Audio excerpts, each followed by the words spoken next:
in the middle of the very first picture? What goes right in the middle here? 0? No. These are not z-scores, are they? They're minutes. No. So they haven't been converted to z-scores yet. So say it again. What goes in the middle? 3374. Yeah, that's the mean. So why was the middle on the first set of problems 0? Because they were already z-scores. And what does the mean always become as a z-score? It becomes frickin' 0, because a z-score is how far from the mean you are. And the mean is 0 away from itself. But these are not z-scores yet. These are all minutes. Z-scores have no units. So the mean is always in the middle. Now, what data point am I interested in the probability question for this first problem? What data point kind of shows me what area I'm interested in? 27.2. Yeah, 27.2. So where's that? And this is what always kills me is, all right, the mean is in the middle. Where's 27.2? Is it right here? No. Does that make any sense? Of course not. But I still have people that do that. Drives me slightly crazy. So it's below 33.74, so it's down here somewhere. And then where's the area? Can you shade in the area that represents the question?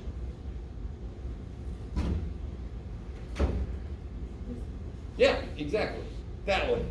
Less than, so it's going to be below 27 points. Now, is this a normal curve? Did they tell me this is normal? Yes. So am I allowed to use this chart? Yes, but, so I'm allowed to, but what do I have to know before I can use this chart? I probably have to know the z-score, yeah. Do I know the z-score yet? What is this? That's a time, yes. Has it been converted into a z-score yet? No. So what's the z-score formula? Oh, shit. You guys remember the z-score formula? Z-score formula is my data point minus the mean. I want to know how far away I am from the mean, how many standard deviations fit into that, right? So here, I'll convert the mean into a z-score. Oh, I'm done. Man, that was rough. All right, can you guys, yes, that's the math teacher equivalent of a dad joke, and I don't give a shit. Can you convert the other thing, 27.2, can you make that into a z-score? Do it. Make the 27.2 into a z-score. What's this here?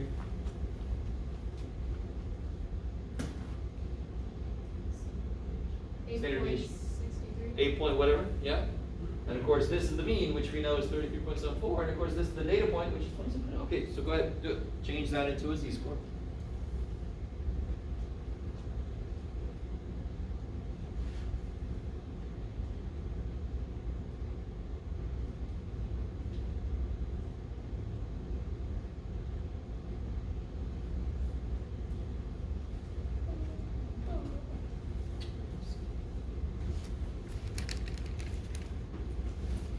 No, you're not the right one.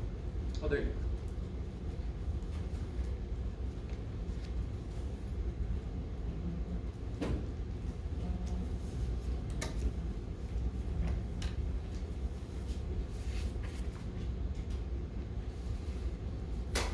All right, so let's see what I get. Wow. So the biggest mistake I see, of course, is people forget the parentheses, and your calculator doesn't have eyeballs to think on it. That'd be so exceptionally weird if it did. So it needs to be told what the top is. You got to put the top in parentheses. Are you guys with me? Maybe. No.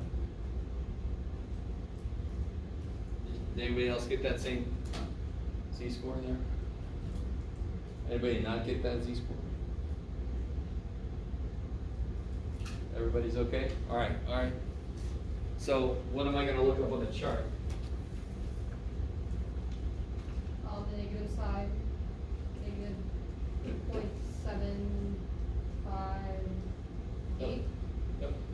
Because how many places did the chart go out? Just 2. So this is one thing that we're actually going to round to 2 places. Why? Because the chart only goes out to 2 places. So this one I make negative 0.76.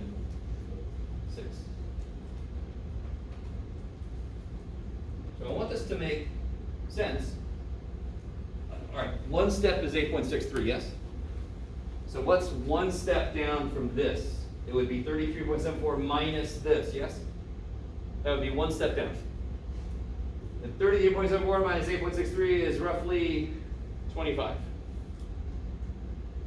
That's not that far down, is it? That's not the 25, is it? So it shouldn't be a full step down. Are you guys semi with me? 25 would be roughly a full step down. That's 27.2. So it's not a full step down. It's down about 3/4 of a step, roughly.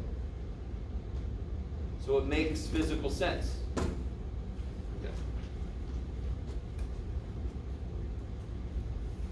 Hopefully. All right.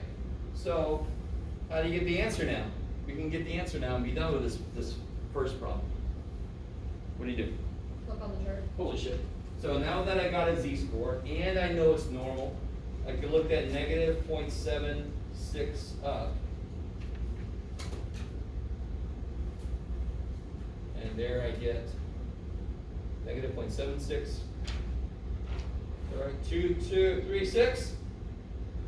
All right, so, right, yes, 2236. Holy shit, what happened to you two? There you go. 2236.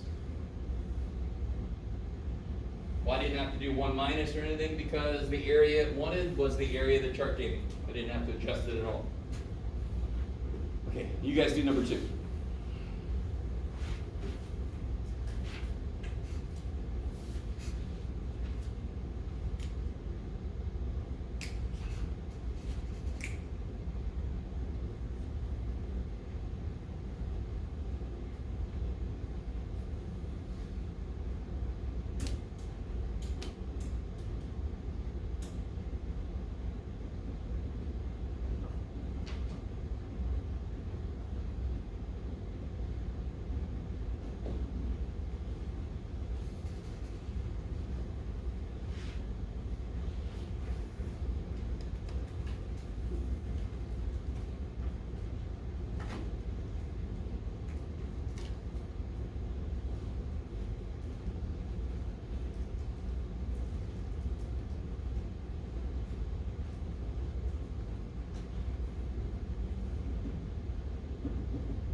Pretty cool with what's happened out here. Mean, the 3 shade in, they want that side. Change that to a z-score. What z-score do you guys get? 4.871. Huh? 2.23. Yeah, 2 points. Oh, you were one step ahead of me, weren't you? Now, when you look that up, the minute you look up a z-score, and I know we're all still new to this, remember the chart tells you areas below. So the moment you look up a z-score, you put it on your picture below what the shit you just looked up, so that you don't think it's somewhere else or something. So when I look up 20, yeah, there, Jeff, 2.23, 2.23, and you get this, right? When I put that on my picture, it's gotta be right here. Wait, why is the arrow going that way? Because what's the chart tell you? Says Chart? More than. No. I know what the question wants from me. What does the chart always tell you? When you look up a z-score, what does it tell you? The area below what you just looked up. Okay. Chart, piece of cake. It doesn't know what the question is. So it's not going to change what it tells you based on the question. We got to change what it tells me. Now, please, dear God, does it make sense? If you tried to tell me that 98.71% of the picture is there. No. Holy shit. Definitely not, right? I know it's definitely going to be less than 50%. It's probably going to be very, very, very tiny. Right? So it's a quick check to make sure that it even makes physical sense. So yeah, now I've got to do what to get the right answer? How do I get the other side? 1 minus. Yeah, 1 minus that. If one side's 97.1, the other one's the rest. Quick way to do that, make that 9, make that 9, make that 9, make that 10. Ta-da!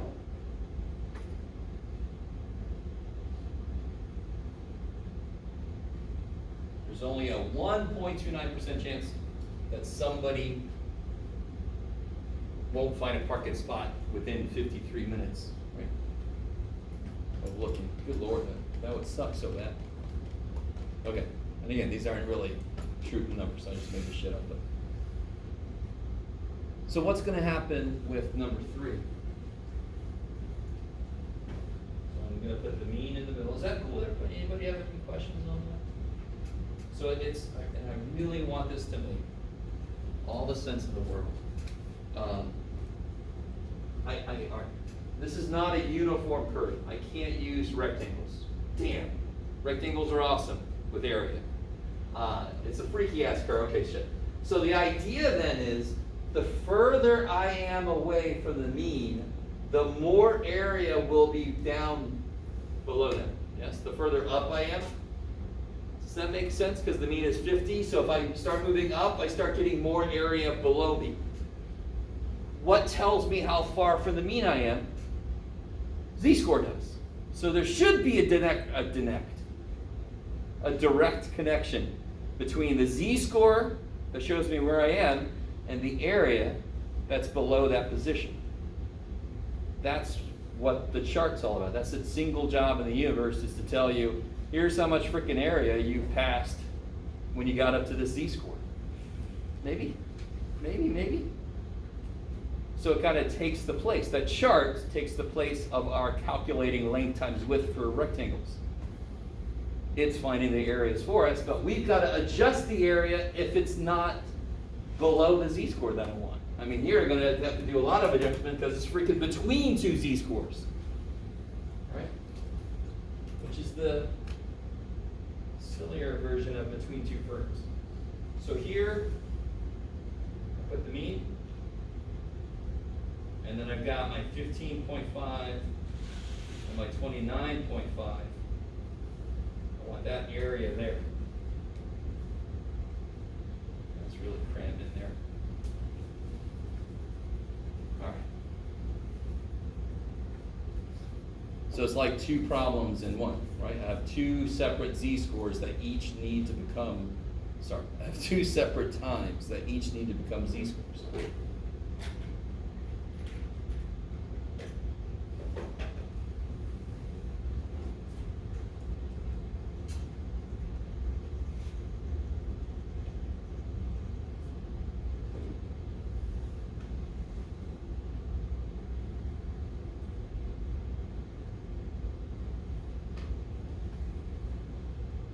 So the z-score really, again, is just a measurement of how far away I am from the mean, which we just discussed should directly relate to the amount of area that is below that position.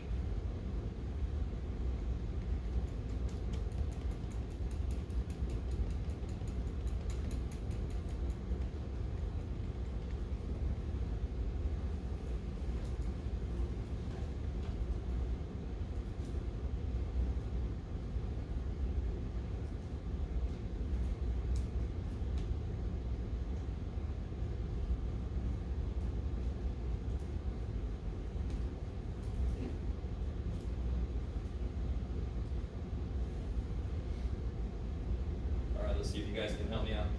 Did anybody get this first z-score done? Negative 2.11. 211.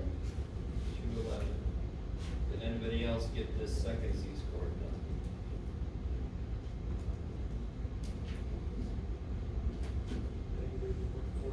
Negative 0.49. I like.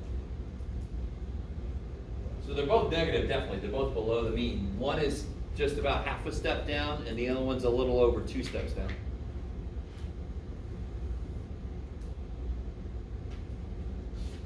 So now, what do you do?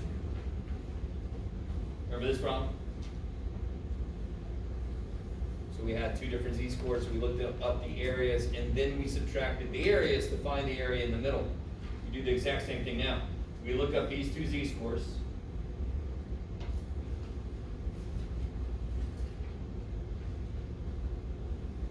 To find the areas below these, and then I can subtract them to get the area in the middle, which is exactly what I want. Oh shit, I'm drawing a picture you can't see. All right. There we go. So I said this before, I'll say it again. Never subtract z-scores. Z-score tells you where you are. Subtract two z-scores, you're somewhere else. Somewhere else that has nothing to do with the problem.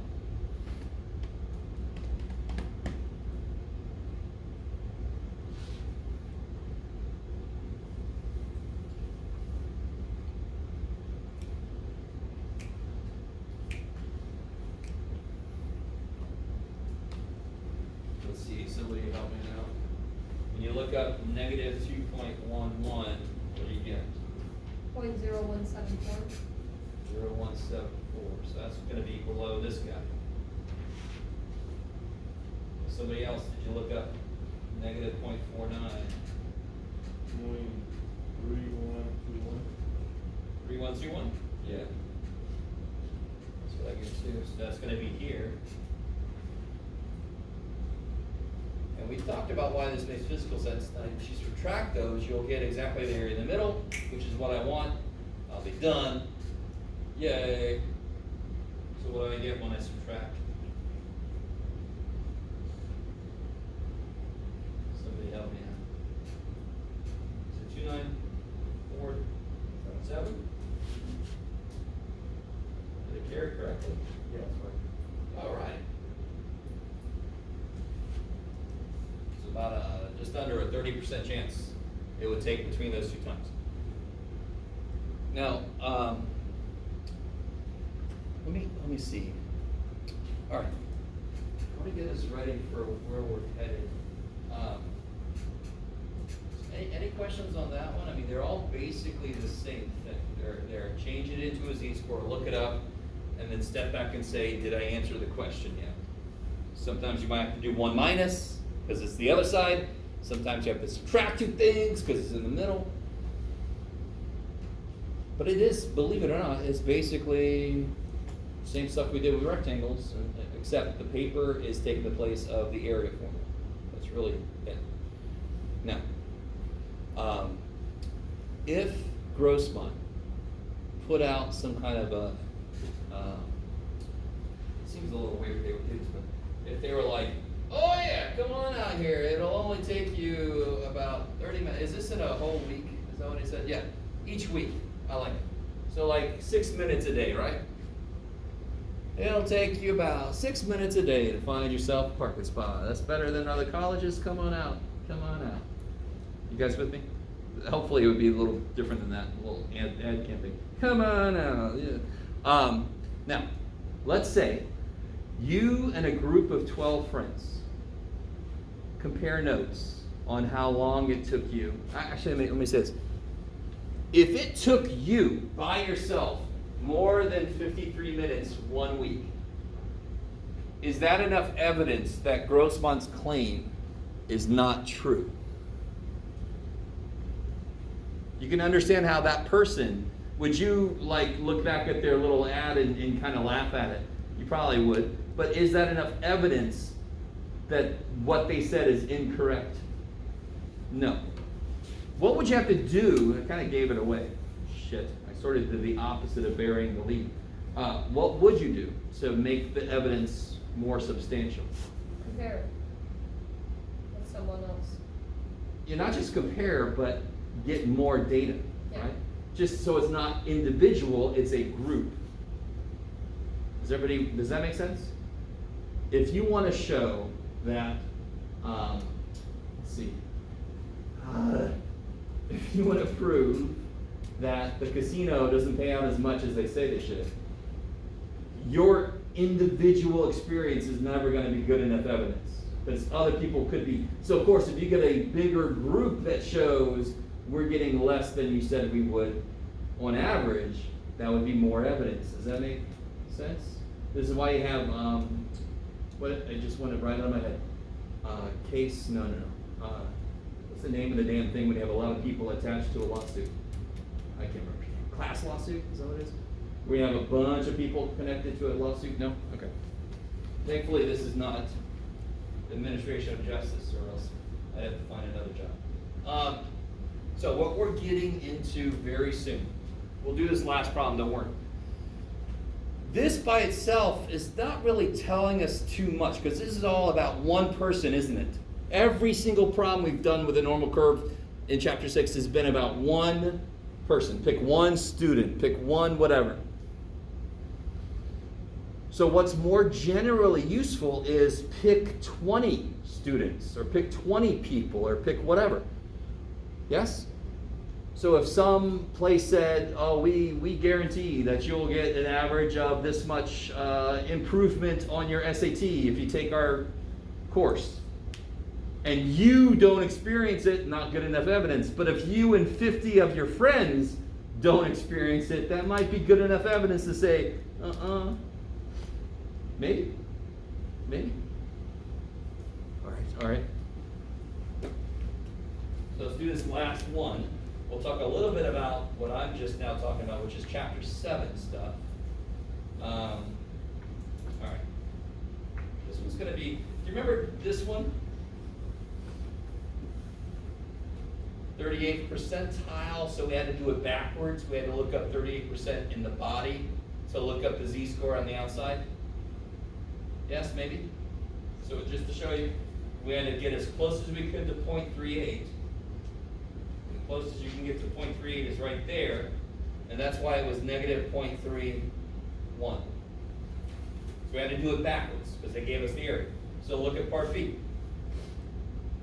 Isn't this going to be backwards? Okay. Where's the 14th percentile? Where would I draw the line to indicate the z-score for the 14th percentile? Where would it be? I'll put the mean in here. There's the mean. Where would the 14th percentile be? Definitely down from there, because what's the mean? What percentile is the mean? 50th, cuts it in half. So the 14th should have only 14% below it. Should be way the hell down there. Right? Percentile means that percentage below it, whatever it is. So P50 will always go in the middle when finding the percentile? For a normal curve, P50 is always in the middle. Or- The mean equals the median equals the mode for a normal curve. So my answer's somewhere down there. Now look here, watch. All right, don't do this. Don't do this. That's so wrong, that is so wrong, that is so wrong. Why is that wrong? Because you're trying to find the time of the 14%. Yeah, right now I'm first going to try to find the z-score, because that's all I can get from the chart, and then I'm going to try to figure out how to make it into a time. This is not a z-score, this is an area. Can you guys take a minute, try to figure out the z-score that has an area close to 0.14 below it? Is it going to be positive or negative z-score? Negative, because it's below the mean. Get as close as you can to 0.14.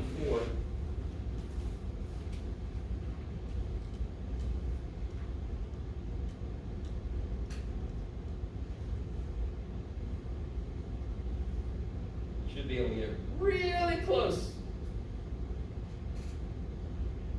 I see Columbus in there. Good old Columbus. Screwed over everybody that was living here already. Good job, Jack. So where's the closest to 14? 0.135. No.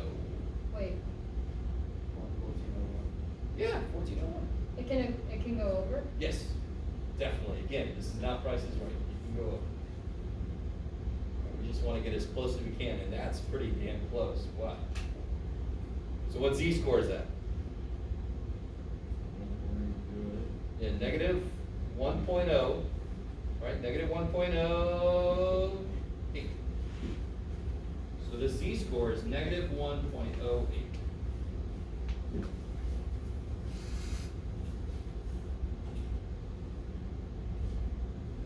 But that's not a time, right? That would be weird. Negative 1 minute, I don't think so, right? I found a parking spot a minute before I got to school. Maybe something. We'll have a little app for that, but not yet. So what the shit? Okay, so I know how to convert an X score into a Z score. Yes, that's what that formula does. If I throw an X score in that shit, I can make it into a Z score, right? So that formula is perfect for that job. What do I need right now? I know the Z score, don't I? And I need to convert that back into an X. Because what are the X's in this problem? What are the variables in this problem? Minutes. Yes, that's the variable. Each student can have a different number of minutes. So what do I do with this formula? If I want a formula that I can have an input of a Z score and the output would be an X, what can I do with this? This formula right now, input an X, output a Z. That's great if I know X. What can I do? All right. Can you solve that for X? Wouldn't that be... No. What's happening out there? Do you guys understand that right now? Now, I totally understand. You could throw all the shit we know and solve for X in it, couldn't you? Yes, I'm trying to do better than that. Let's be better than that. We know some shit. We're in statistics. We know some shit. Let's make a formula that works better. That formula works great if I know X and mu and sigma, right? I want a formula that works just as good if I don't know X, but I know Z and mu and sigma. How would I start to solve that for X? What's the worst part of that formula except that there's no numbers in it? If I want to solve it for X. Why does that formula, what do you wish wasn't there? What kind of numbers do all math students hate for some reason? Poor little fractions. Yes? Wouldn't it be better if that stupid fraction wasn't in that equation? Yes? Okay. So how do I kill that fraction? Why is there a fraction? Because this side is being divided by sigma. Yes? So how do I kill it? It's very cathartic. Multiply by. Multiply by. What is it being divided by? Sigma. So I'm going to multiply by sigma, so it's not divided by shit anymore. Yes? Both sides. You've got to do the same thing to both sides. Doesn't that immediately make this so much better looking? Isn't that better? And then I'm one step away. How do I get X by itself? How do I get X by itself? Add. Yes? Add it. Add what? The mean. Yeah. How do I get X by itself? Well, what's with X? Stupid mean. All right. Well, how do you kill the mean? Add it.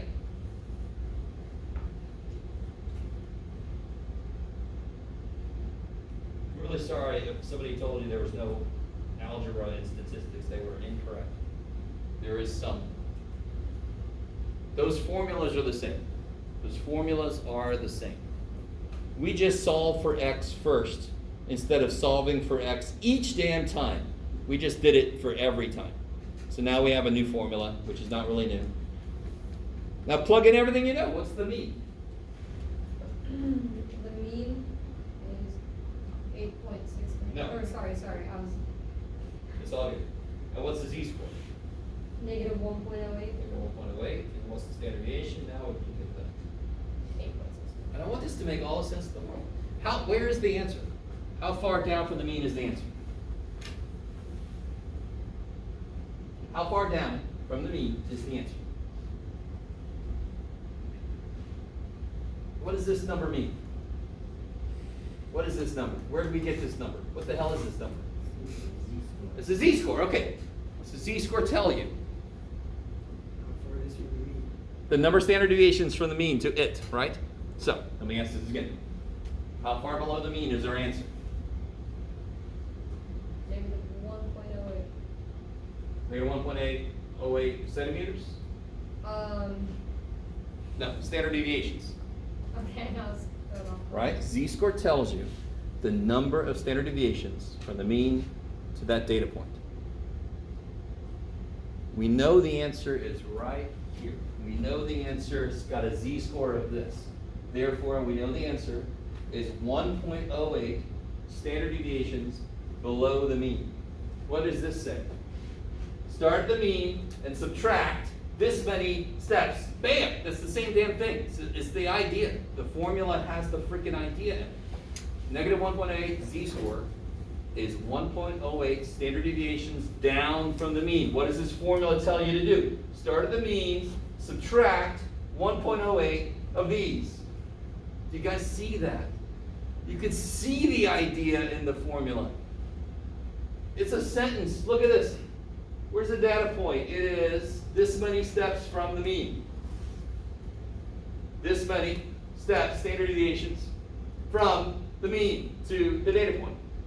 So that formula is actually a note to help you answer the question, what does the z-score tell you, if you know how to read it. Most math equations are sentences. They're just not always easy to translate. That one's easy to translate. And then what the hell, now this is the least interesting part of this problem, is what's the answer to that? Just throw in the old calculator. I almost don't care.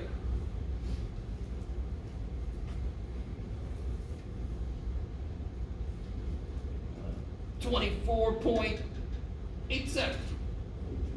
What is it? 24.42. Oh, okay.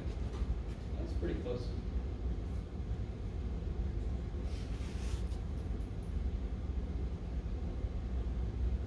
Why does it say arrow and I have then?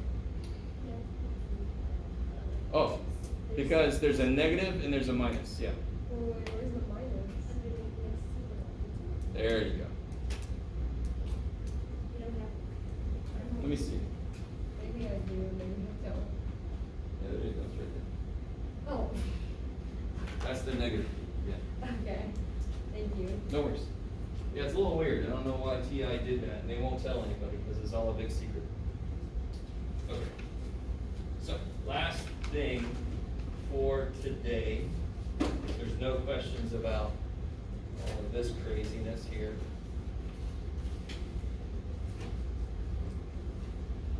I want to talk a little bit about chapter 7. We're about to get into that.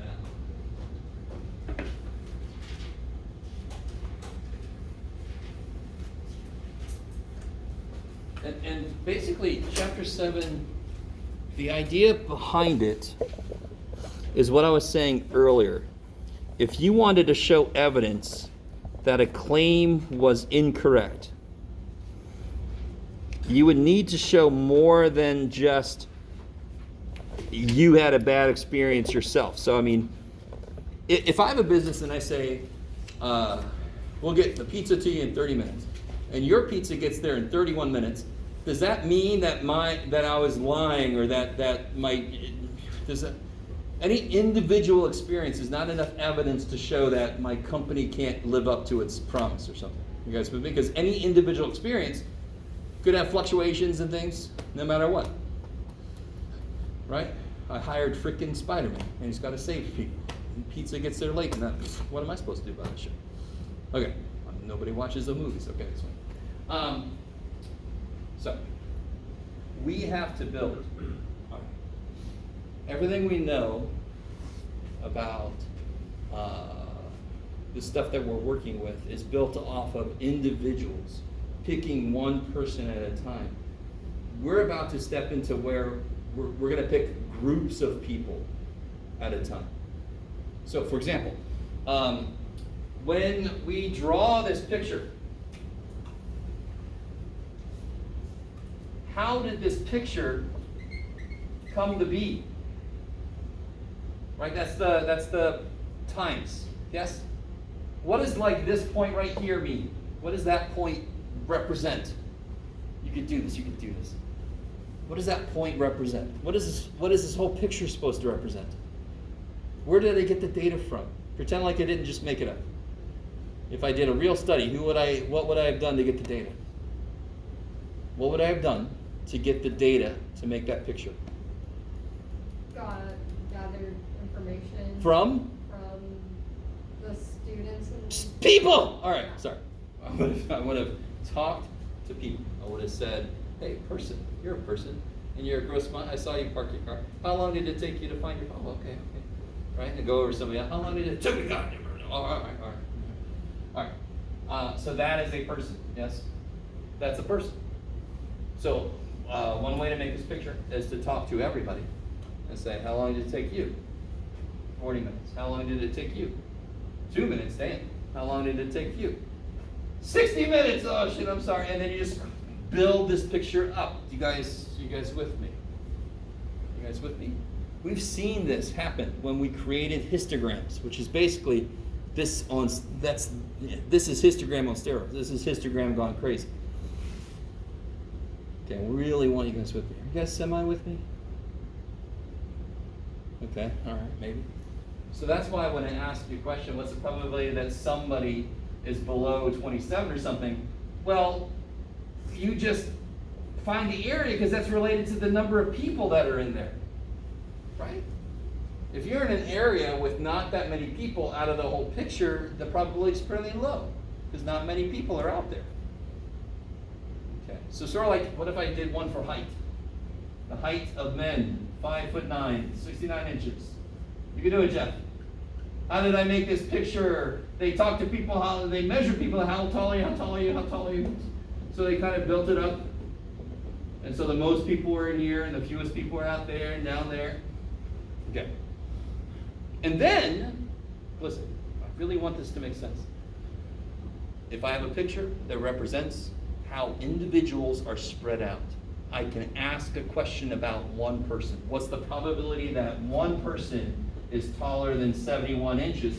Because then, this is an area of people, individual people. What's the probability this one person is in this place is equal to the area of that place? And we look it up on the chart and blah, blah, blah, right? Make a z-score, look it up. So if I have a picture made from individual people, I can then ask a probability question about one person, because I know how it compares to everybody else. So, if I want to ask a question about a group of people, not just one person, I want to know what's the probability that 30 people take more than 53 minutes, because if that's high, then screw you, Grossman. You're lying to everybody, right? So I want to know, what does a group of people's distribution look like? I don't know if you guys are with me. Does it at least make sense that the distribution has to be individual people if the question is about an individual person? Okay, so if my question is about a group of 20 people, the picture better be about a bunch of groups of 20 people so I can see how they compare.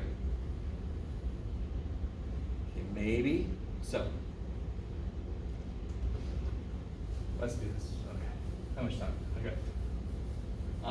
One of my favorite examples is alternate universe Florida.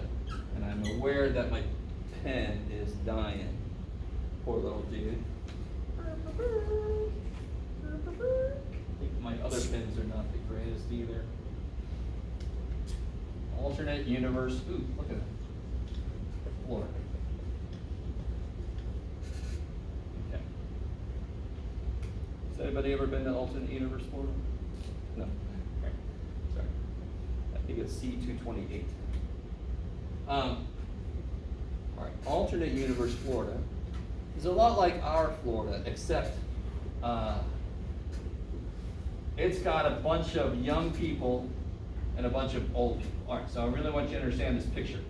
So let's say the average age is 45. All right, so there could be a lot of people from 0 to 35, and then from 60 to 100 maybe or something.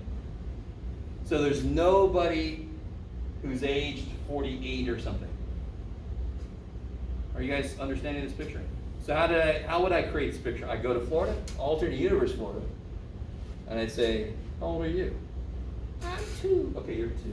How old are you? I'm 87. Okay, you're 87. Yes? And I just keep going, and I just build these dots up until I got this picture, yes? Okay, I like it. So this picture is of individuals. Okay. What would happen if I took alternate universe Florida, instead of asking each person, I took every group of size 10 possible. So what I would do is I take a group of size 10, say, figure out your average age, and then tell that to me, right? Or maybe I tell me your age, because I don't know if you all know how to do math, right? And I do that until I did every possible group of size 10. Instead of talking to every individual person, I would talk to every group of 10 people. What the hell would that mean? What would change? Okay, if I take a group of 10 people, is it likely they'll all be right there? Is that likely that they'll all be 2 or 3 years old? Is it likely they'll all be 97 and 98? What's the most likely thing in any group of 10 people, randomly selected? You could do it. What's the most likely thing to happen if I just randomly select 10 people from alternate universe Florida? They'll be in the age range of 0 to 35 or 60 or 100. Okay, that's basically everything. I like it. All right, let me just tell you. Tell me if this makes sense. The most likely thing would be a mixture. Would you expect only older people? Would you expect only younger people? Or would you expect a mixture? Does that mean that every group of 10 is going to be a mixture? Is it impossible to get a group of 10 who are all 2 years old? Is that impossible? No. Is it likely? No. The most likely thing is some mixture from each group. Yes? If you're going to randomly select people from all across alternate universe Florida.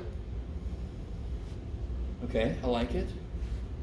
So what should be the most likely average age that I'm told?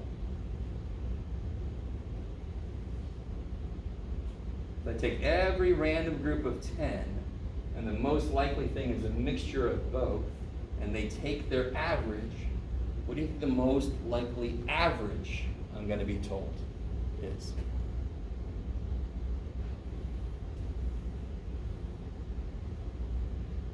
So if we get 5 young'uns and 5 old'uns, they will average to be somewhere close to 45. 45, yes. Yes. Does that make sense?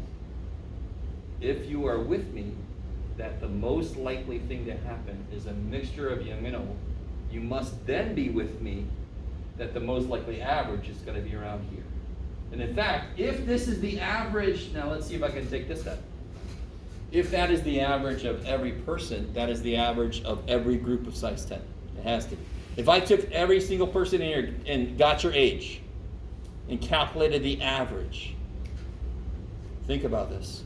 Would I get a different number if I took every pair of people, got their averages, and averaged those together? Is there any reason that if I did every pair of people, the average should come out higher or lower than if I do each person individually? If I take every pair of people, will we all suddenly age? Or will we all suddenly get younger? Shouldn't the average of the people in this room be whatever it is, no matter how many people I take at a time? Okay, so if I take every group of 10, the most likely average will be the actual average, 45. So what will this picture become? Ooh, let me see. I've never done this. Ooh, this is really going to be anticlimactic. What are my 2 grids? So if I do n equals, so this is n equals 1. This is 1 person at a time in blue. If I do 10 people at a time, this is what it would probably look like. Something a little bit like that, probably steeper, but it's okay, Jeff, it doesn't have to be perfect. And that freaky as shit. I'm sorry, it's freaky. Only took 10, so there's probably going to be a little hump in here, right? Because it's a little more likely to get people here, but the most likely thing should be a mixture. So the middle should be the tallest part. I really want this to make sense. Did the blue line look normal at all? Does the blue line look normal at all? It looks the opposite of normal, right? It's the lowest in the middle, isn't it? Does the red line look more normal than the blue line? Does the red line look normal? Not really, right? It's got a little fake out. Going up, oh shit, going up, yay, yeah. So it's not normal, but it's more normal, isn't it? Now here's the trick. If I take more than 30, you don't have another color, Jeff. Oh, well, maybe I do. Hold it. Okay, let's see if you're working. If I take more than 30, then it's going to look like this. So you guys ready? You guys aren't ready. No, you won't get like negative people. That'd be really weird.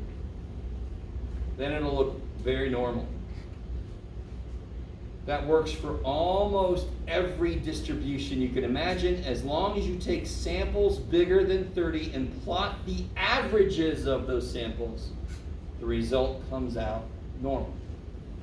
Why is that good to know? Why was this problem, even if you had trouble with this, why was it relatively easy? Where were all the answers? Where were all the answers that we got? How did we get all those answers? Right? Isn't this sheet a sheet of answers? Yes? This is a sheet of answers. Right? I gave you all the answers. But you just have to know where to look. And what's the only way you can use this? If you have what kind of distribution? Normal. Holy shit. So if I know a distribution is normal, I can use the freaking sheet of answers. Right? All right, maybe. So it's hugely important in statistics to know if your distribution is normal enough to use a normal curve, because then I know all the answers. I know all the probabilities. Let me ask you this. I should have just done it. Yeah, I see why I've done this in the past separately. So the original picture was like this. And then the n equals 10 was more like this. Can you tell me which one of these has a smaller standard deviation?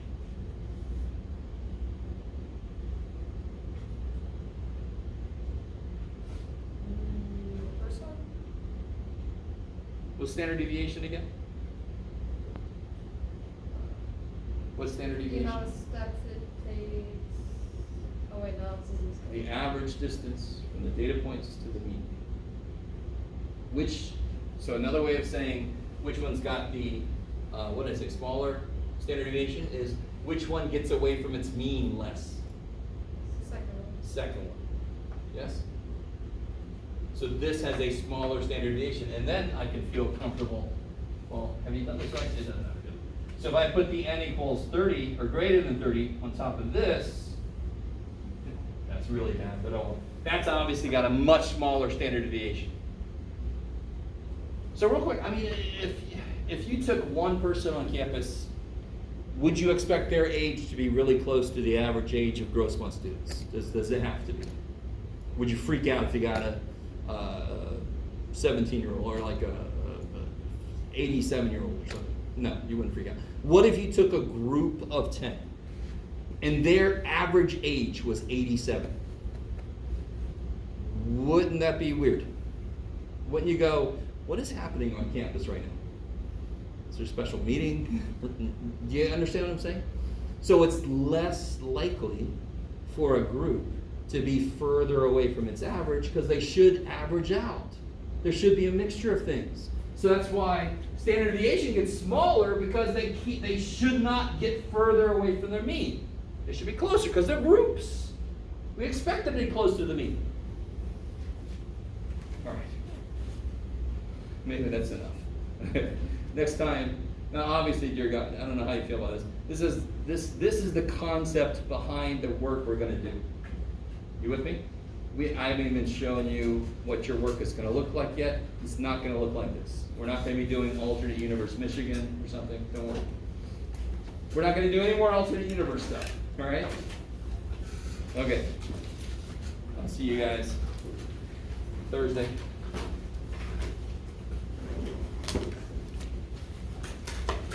Yes, please bring me back.